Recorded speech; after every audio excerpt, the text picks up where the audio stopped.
आदिवासी भाई बहनों के साथ, वंचितों के साथ ये जो अन्याय हो रहा है, ये जो मुसीबत में जीने के लिए वो मजबूर हो रहे हैं, तो इसका एक उपाय है देश में इंडस्ट्रियलाइजेशन को बढ़ावा दिया जाए। औद्योगिकरण के पक्षकार थे बाबा साहब, क्योंकि औद्योगिकरण करने के पीछे उनकी कल्पना साफ थी। स्किल बेस्ड जॉब्स और एंटरप्रेन्योरशिप के लिए, आर्थिक आत्मनिर्भरता के लिए दलित, आदिवासी, वंचित समूहों को एक अवसर मिलेगा और उसे वो उत्थान का एक सबसे महत्वपूर्ण हथियार मानते थे। लेकिन आजादी के इतने सालों के बावजूद भी,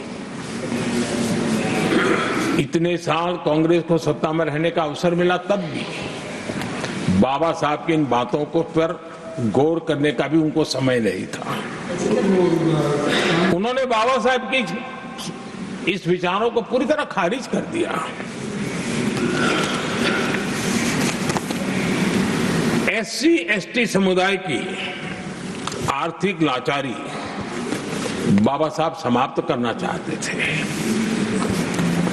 उसे कांग्रेस ने ऐसा उल्टा काम किया तो उसको गहरा संकट बना दिया।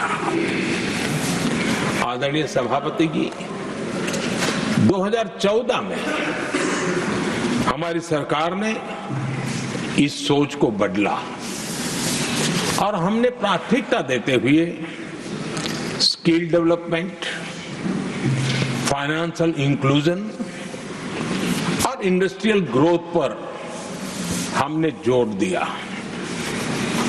हमने पीएम विश्वकर्मा योजना बना करके समाज का वो तबका जिसके बिना समाज की रचना ही संभव नहीं है, और हर गांव में छोटे छोटे रूप में बिखरे हुए समाज, जो पारंपरिक कार्य करने वाले हमारे विश्वकर्मा भाई बहन, लोहार हो, कुम्हार हो, समाज के सोनार हो, ऐसे सारे जो वर्ग के लोग हैं, पहली बार देश में उनके लिए कोई चिंता हुई और उनको ट्रेनिंग देना, टेक्नोलॉजिकल अपग्रेडेशन के लिए नए औजार देना, डिजाइनिंग में उनको मदद करना, आर्थिक सहायता करना, उनके लिए बाजार उपलब्ध कराना, ये सारा दिशाओं में एक विशेष काम हमने अभियान चलाया हुआ है।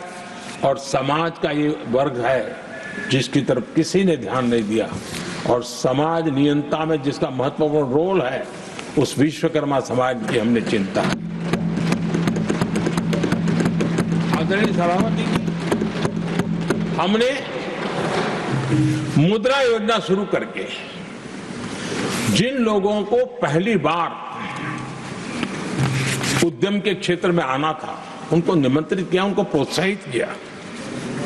बिना गारंटी को लोन देने का एक बहुत बड़ा अभियान हमने चलाया, ताकि समाज में ये बहुत बड़ा समुदाय है जो आत्मनिर्भरता के अपने सपने को पूरा कर सके, और उसमें बहुत बड़ी सफलता मिली। हमने एक योजना और भी बनाई, स्टैंड अप इंडिया, जिसका मकसद था एससी एसटी समुदाय के हमारे भाई बहन और कोई भी समाज की महिला, उसको बैंक से 1 करोड़ रुपए का बिना गारंटी को लोन, ताकि वो अपना कारोबार। और हमने इस बार बजट में इसको डबल कर दिया है, और मैंने देखा है कि लाखों ऐसे नौजवान इस वंचित समुदाय से, या लाखों बहनें आज मुद्रा योजना के द्वारा अपना कारोबार करना शुरू किया है, और खुद को तो रोजगार पाया ही, लेकिन उन्होंने किसी 1-2 और लोगों को भी रोजगार दिया है। आदरणीय सभापति जी, हर कारीगर का सशक्तिकरण, हर समुदाय का सशक्तिकरण, और जो बाबा साहब का सपना था उसको पूरा करने का काम मुद्रा योजना के माध्यम से हमने किया है। आदरणीय सभापति जी, जिसको किसी ने नहीं पूछा उसको मोदी पूजता है।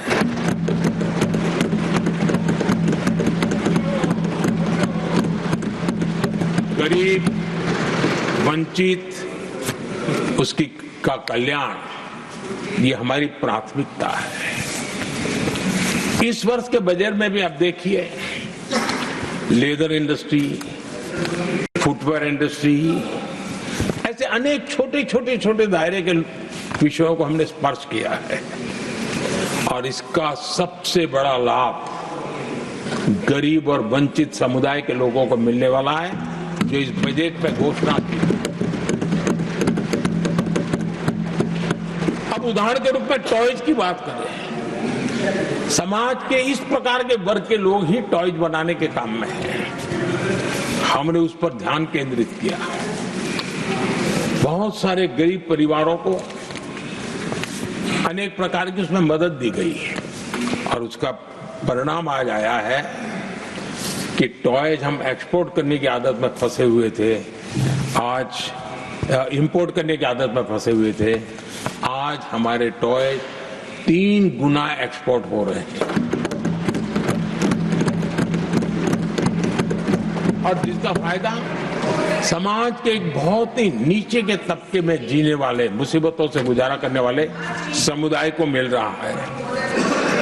आदरणीय सभापति जी, हमारे देश में एक बहुत बड़ा समुदाय है, मछुआरा समुदाय। इन मछुआरे साथियों के लिए हमने एक अलग मिनिस्ट्री तो बनाई, लेकिन जो बेनिफिट किसान क्रेडिट में किसानों को मिलता था, हमने वो किसान क्रेडिट कार्ड के सारे बेनिफिट हमारे मछुआरे भाई बहनों को भी दिया,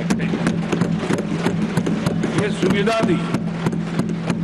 अलग मिनिस्ट्री बनाई, ये काम किया और करीब 40,000 करोड़ रुपया हमने इसके अंदर इंफ्यूज किया।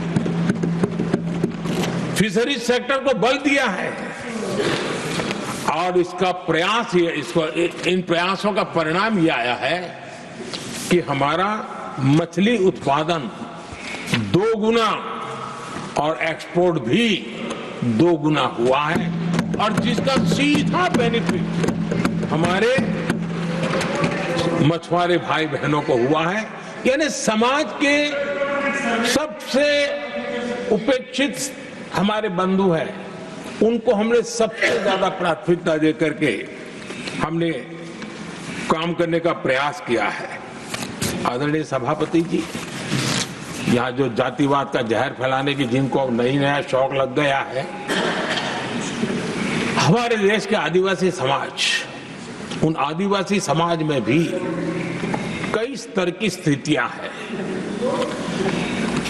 कुछ समूह ऐसे हैं जिनकी संख्या बहुत कम है और जो करीब देश में 200-300 जगह पे बिखरे हुए हैं और कुल आबादी उनकी बहुत कम